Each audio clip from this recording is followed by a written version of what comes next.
Un fuerte aplauso para recibir a CAE, como le gusta que le llamen.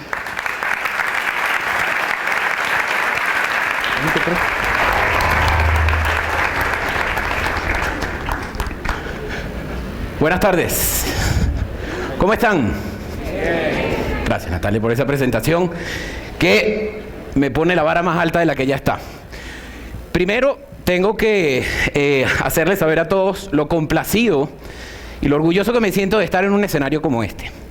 En parte porque creo que cualquier país daría lo que fuese por tener una audiencia como esta. Tener a 1.500 jóvenes sentados acá, dando esta discusión, habla mucho del futuro que este país tiene. Y yo me siento feliz, a pesar de que no soy de Guatemala, de poder ser partícipe de una iniciativa como esta. Así que un fuerte aplauso para todos.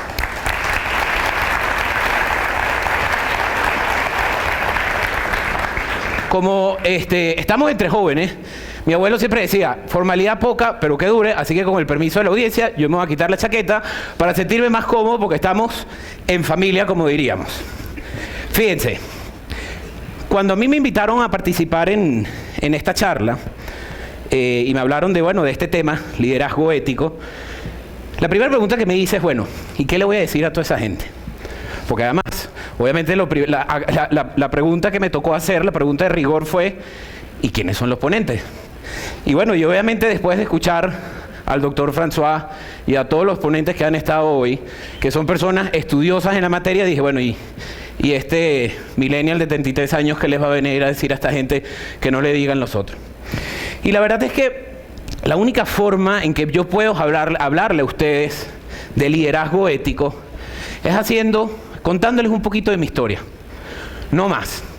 No crean ustedes que yo les voy a hablar aquí de que yo tuve una vida muy, muy tortuosa y que probablemente estén por ahí escribiendo un libro de mí. Para nada, probablemente si alguien se digna hacerlo, ese libro terminaría lleno de polvo. Porque la verdad es que mi vida es como la vida de una persona llena de amor en una familia, en donde me inculcaron valores de todo tipo, valores que hoy determinan cada decisión que yo tomo. Así que, de la manera más humilde, permítanme contarles un poquito de mí, porque no podría hablarles a ustedes de liderazgo si no conocen de dónde vengo y todas las anécdotas que a lo largo de mi vida han marcado cada decisión y cada paso que he dado. Primero, invitarlos, porque como buen millennial, me gusta estar muy activo en las redes y a través de las redes trato de interactuar mucho con las personas.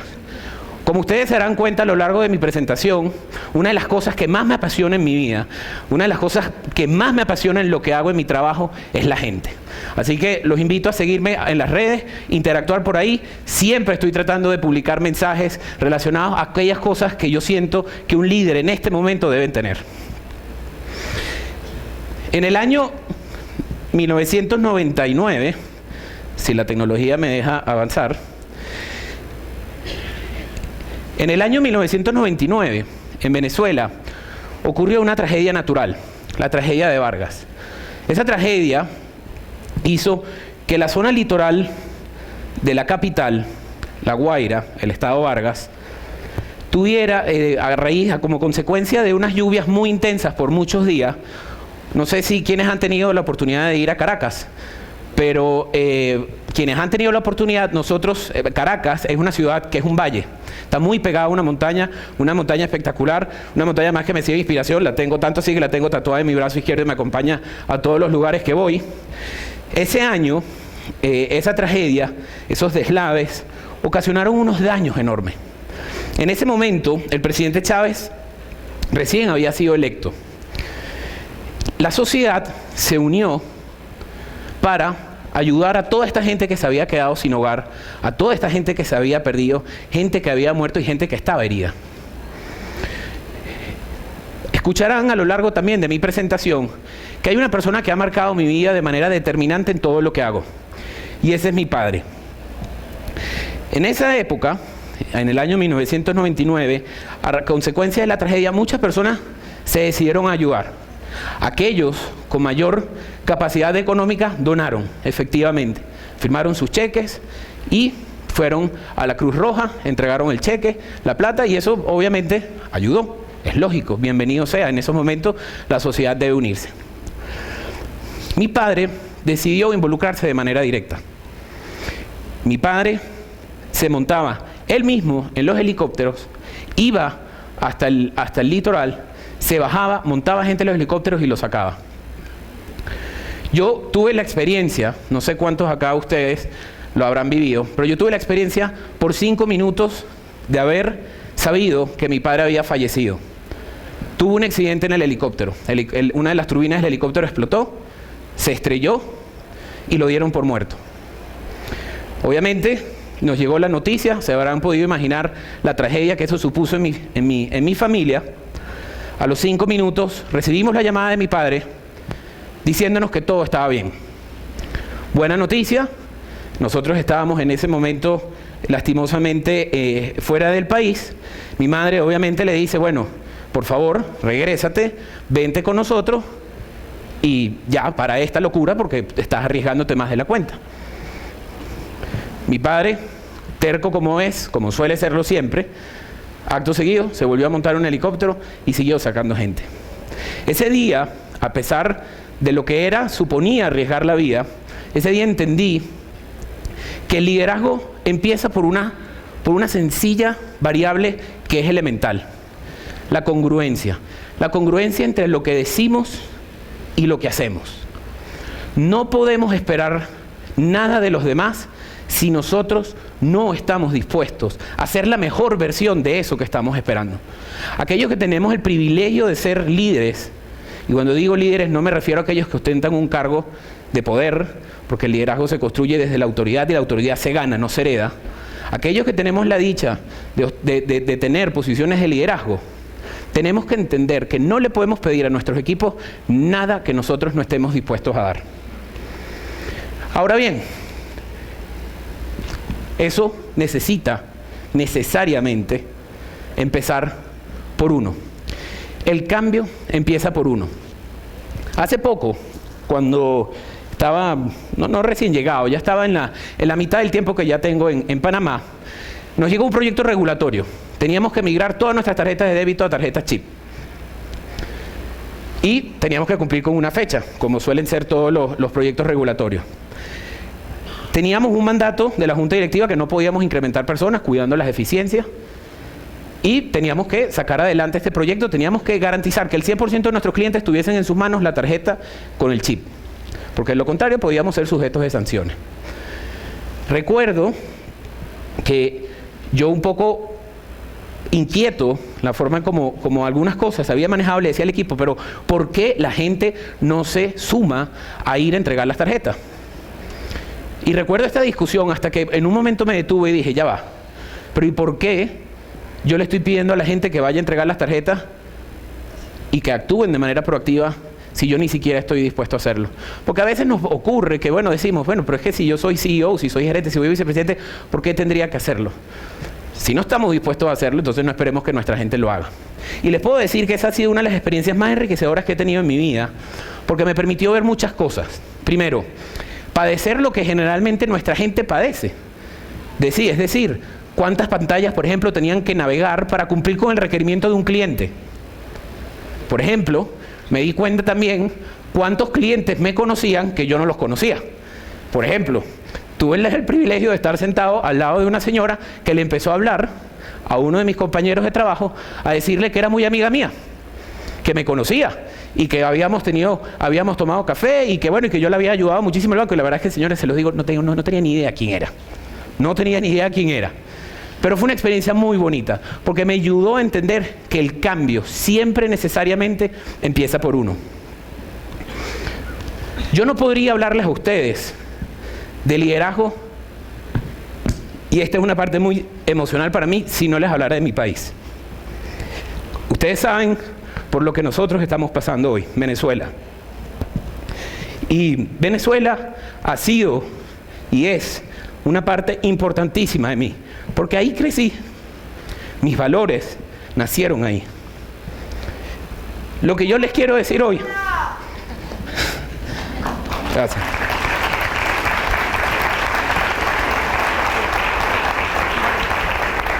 Lo que les pretendo decir es que nosotros debemos entender que el futuro de nuestro país no debe estar en manos del otro, tiene que estar en manos nuestras. El futuro del país no se juega. El futuro del país depende de cada uno de nosotros. Renunciar a nuestro país, renunciar a uno mismo. A veces tendemos a subestimar lo que el país representa en todo lo que somos y en todo lo que hacemos.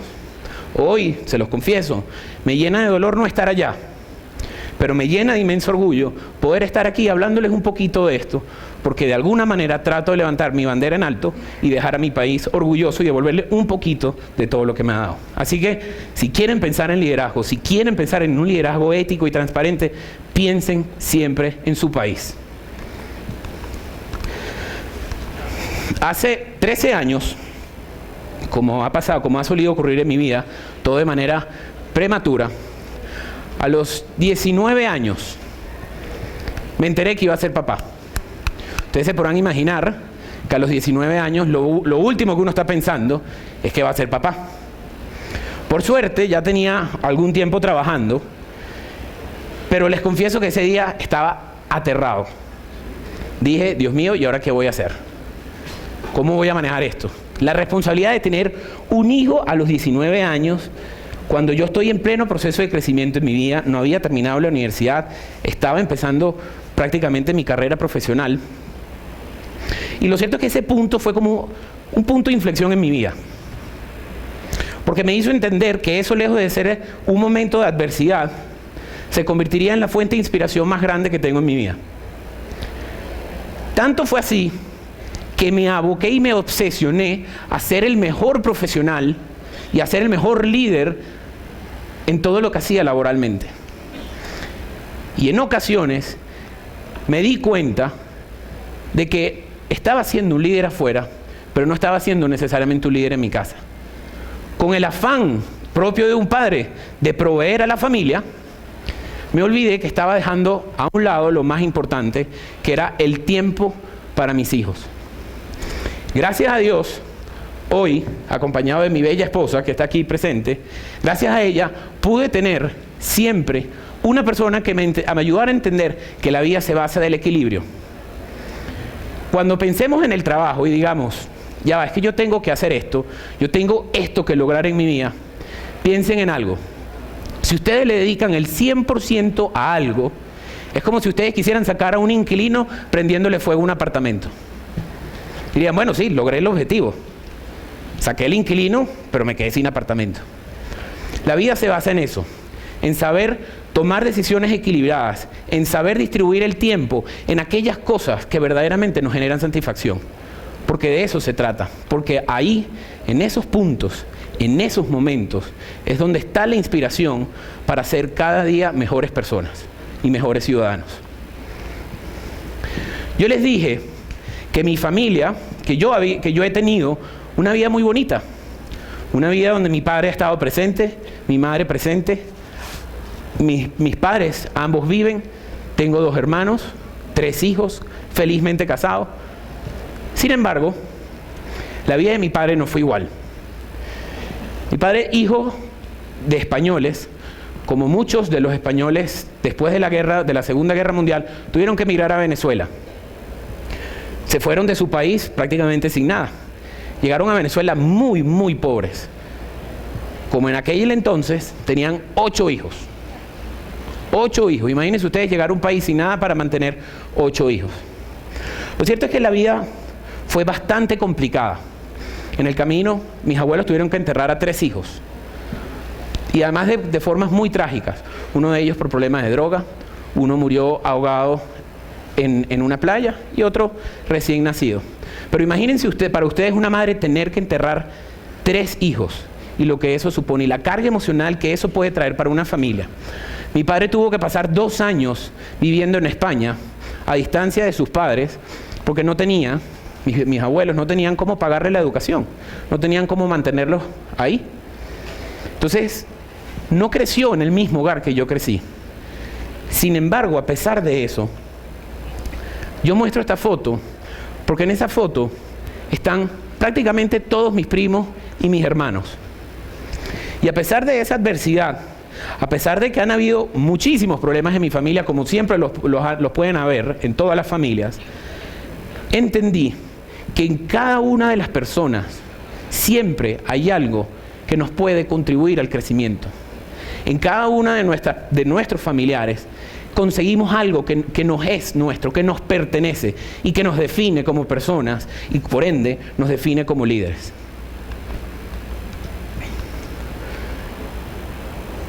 A temprana edad, a los 10 años, a mi padre se le ocurrió la brillante idea de decir, ustedes en verano no pueden pasar tiempo en la casa sin hacer nada.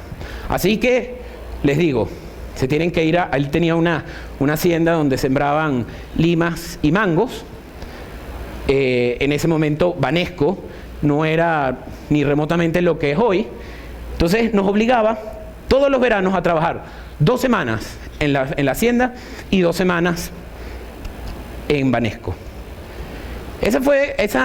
Aunque en ese entonces, confieso, no crean ustedes que para mí yo celebraba con bombos y platillos, que me estaban mandando a trabajar al campo cuando yo veía que todos mis amigos estaban en un campamento y todo lo demás. Lo cierto es que hoy, viendo por el retrovisor, como dicen, puedo decir que esa es una de las experiencias que más ha definido mi filosofía de trabajo. Porque en todas esas interacciones que tuve, sobre todo cuando estaba en el campo, aprendí el verdadero valor de la gente. Aprendí y me propuse como meta que yo quería que algún día alguien le hablara a mis hijos como a mí me estaban hablando de mi papá. Fueron experiencias súper bonitas. Descubrí también que yo no necesitaba decirle a ellos quién era para lograr las cosas. Un apellido no me iba a definir. Lo que me iba a definir eran mis acciones. Acciones como, por ejemplo, esto a manera de anécdota, recuerdo que nos ponían un peto, no sé cómo lo llamarían aquí, pero es como un saco, que es una bolsa que va aquí adelante. Y entonces, bueno, teníamos que ir midiendo los limones para ver si estaban listos y los teníamos que ir midiendo en el saco. Ustedes se podrán imaginar que a 10, 11 años, esos sacos, yo no me caracterizo por mi gran tamaño, no es que sea muy alto que se diga, el saco me llegaba prácticamente por las piernas. Y tenía que, bueno, arrastrar eso prácticamente por kilómetros, porque era por kilómetros y todo el día. Y ustedes dirán, bueno, y este padre estaba explotando a su hijo.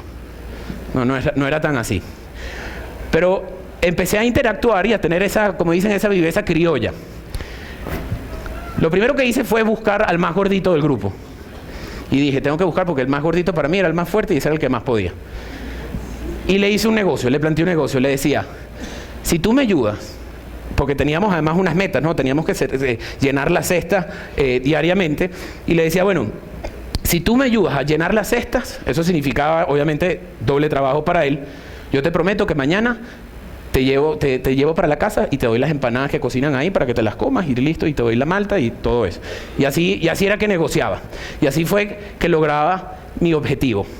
Pero más allá que eso, por cierto, esto no entra dentro del tema de la ética que vimos hace un rato el doctor François. No crean que eso lo hago hoy, eso era en aquel entonces la viveza de un niñito, de un pelado. Pero bueno, todo valía en ese momento. Lo cierto es que todas esas interacciones con toda la gente me ayudó a conseguir mi vocación a trabajar por y para los demás. Además, tengo que decirles que cuando decidí ser banquero, me pregunté muchas veces qué banquero quiero ser. Y hay una anécdota que a mí me marcó muchísimo. Un día, ya Banesco había sido fundado, estábamos almorzando con mi abuelo. Estaba mi padre de un lado, mi abuelo en el centro y yo del otro. Y llega el momento de pagar la cuenta y mi abuelo trata de sacar su billetera para pagar. Mi padre no le permite hacerlo, pero se da cuenta que en la billetera había la tarjeta de otro banco. Y mi papá se le queda viendo y le dice, bueno, papá, ¿y entonces? ¿Tú qué estás durmiendo con el enemigo? Y mi abuelo le respondió algo que hasta el sol de hoy llevo conmigo en todo lo que hago y en todas las decisiones que me toca tomar en el banco. Le dijo, cuando yo llegué a Venezuela sin un centavo, cuando llegué a Venezuela sin que nadie supiera quién era, solamente un banco creyó en mí y me dio el crédito hipotecario que me ayudó a levantar el hogar donde tú creciste, el hogar que te inculcó los valores y el hogar que te permitió ser lo que tú eres hoy. Yo no podría bajo ningún concepto poder romper esa relación, porque romper esa relación sería romper con lo que somos y en lo que tú te has convertido. Cuando yo escuché eso, dije, ese es el banquero que yo quiero ser. Además, crecí en un hogar de emprendedores. Esa foto que ven ahí es... Sí, mi padre está ahí se ve jovencito. Probablemente si se entera que le estoy mostrando esta foto me deshereda. Pero esa foto que ven ahí es de su primer carnet. Y la muestro con mucho orgullo, porque ese fue su primer carnet de trabajo. Mi padre empezó como un mensajero en el Banco Unión. Por cierto, el Banco Unión que les mostré hace un rato, el banco al que mi abuelo hacía mención, era el Banco Unión. Y el primer trabajo que tuvo mi papá fue en el Banco Unión como mensajero, como un office boy. Llegó a ser inclusive cajero en una sucursal. Toda su vida cargó con un cuadernito forrado amarillo que llevaba para arriba y para abajo. Pusimos en marcha iniciativas donde lo que hacíamos era generar actividades de intercambio, hacer a la gente partícipe de ese cambio, pero por encima de todo, darles un propósito. Todos los días tratamos de preguntarnos, ¿qué pasa si hoy dejamos de existir? ¿Cómo nos recordarían? Aunque esta parezca una pregunta muy obvia y yo pienso vivir 350 años, es una pregunta que no debemos dejar de hacernos nunca. ¿Cómo me recordarían el día que deje de existir? Quisimos darle propósito a nuestra gente. Quisimos darle una razón para ir todos los días al trabajo. Yo creo que hoy vimos lo que a los jóvenes le emociona hablar de su país, a lo que a los jóvenes le emociona pensar y saber que están ayudando a alguien y que probablemente le están cambiando la vida a una persona. Por eso trabajamos en una iniciativa que se llama Banca Comunitaria, que no es más que atender a aquellos segmentos de la población que no están bancarizados. Inspirados en una iniciativa, por cierto, porque no estamos inventando el agua tibia, inspirados en la iniciativa y en el proyecto de Muhammad Yunus, del Grameen Bank. Y tenemos años trabajando en esto. Hoy Banca Comunitaria en Banesco tiene más de 500.000 microempresarios, muchos de los cuales, por cierto, hemos logrado sacar de la pobreza extrema, porque a través de un acompañamiento, a través de la dotación de conocimiento, productos financieros, créditos, han logrado generar fuentes de ingresos recurrentes, fuentes de ingresos sostenibles. Yo les quiero poner un ejemplo de lo valioso que esto puede ser para un negocio.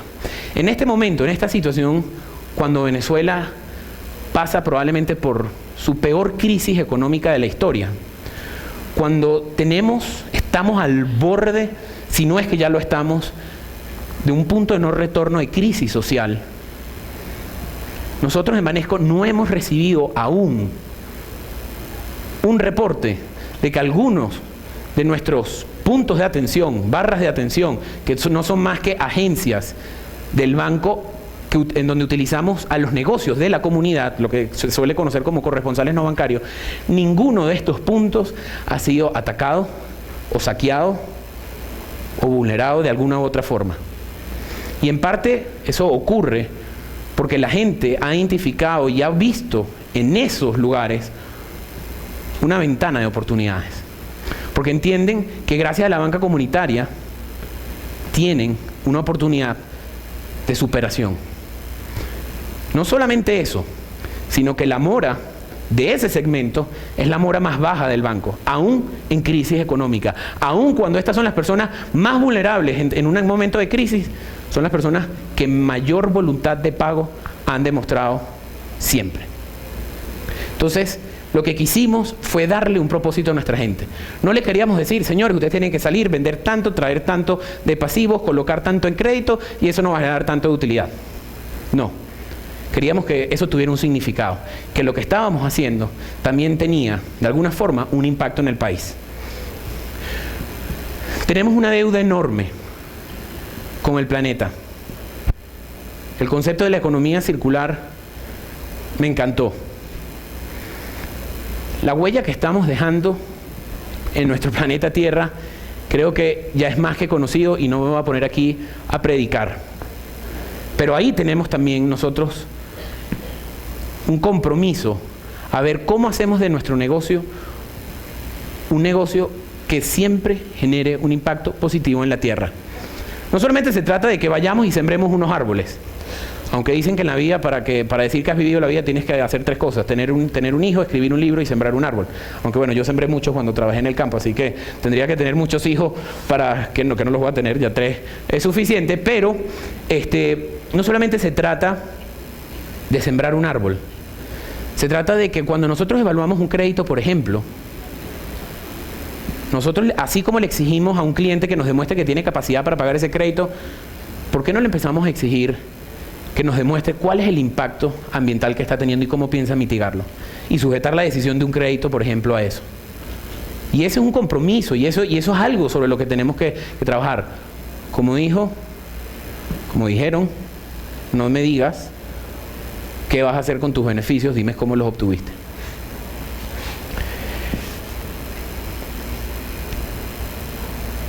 Siempre tratamos de sembrar en nuestra gente un optimismo que no pase por ser irrealista. A mí me sorprende de sobremanera y es muy común en nuestra región, que todos los días que uno abre los periódicos y uno prende la televisión, todas las noticias son negativas. Nuestra región tiene muchas cosas que celebrar. Yo les pongo un ejemplo porque lo conozco y es muy cercano: Panamá. Panamá recientemente inauguró la ampliación de su canal. Es un proyecto que parece hecho por extraterrestres, un proyecto que se gestionó impecablemente, tuvo sus bemoles, como obviamente un proyecto de esa envergadura tiene. Pero yo decía, wow, qué orgullo deben tener los panameños de que fueron ellos, y esta vez no los americanos, no los norteamericanos, fueron ellos quienes gestionaron ese proyecto y lo llevaron a feliz término. Y sin embargo, lo que uno leía en las noticias, sí, por ahí estaba la inauguración del canal y bueno, algunos medios le dieron buena cobertura, pero lo que reinaba en ese momento era un sentido de pesimismo porque bueno, habíamos sido golpeados por este tema de la corrupción y todo lo demás. Y yo creo que uno tiene que ser un fiel crítico de la corrupción y uno tiene que perseguir la corrupción y uno tiene que denunciarla y dar esa discusión. Pero nosotros no podemos hacer de nuestra realidad lo que otros tratan de imponernos. Nosotros tenemos que hacer nuestra propia agenda y nosotros tenemos que buscar el optimismo cuando otras personas no lo tienen y dar esas discusiones. Porque si al final de cuentas todo es una expectativa negativa, bueno, ¿qué nos queda? ¿Cómo vamos a funcionar? Una economía funciona en función de las expectativas. Así de sencillo. Si nuestras expectativas son malas, bueno, ¿cómo pensamos recuperar el país?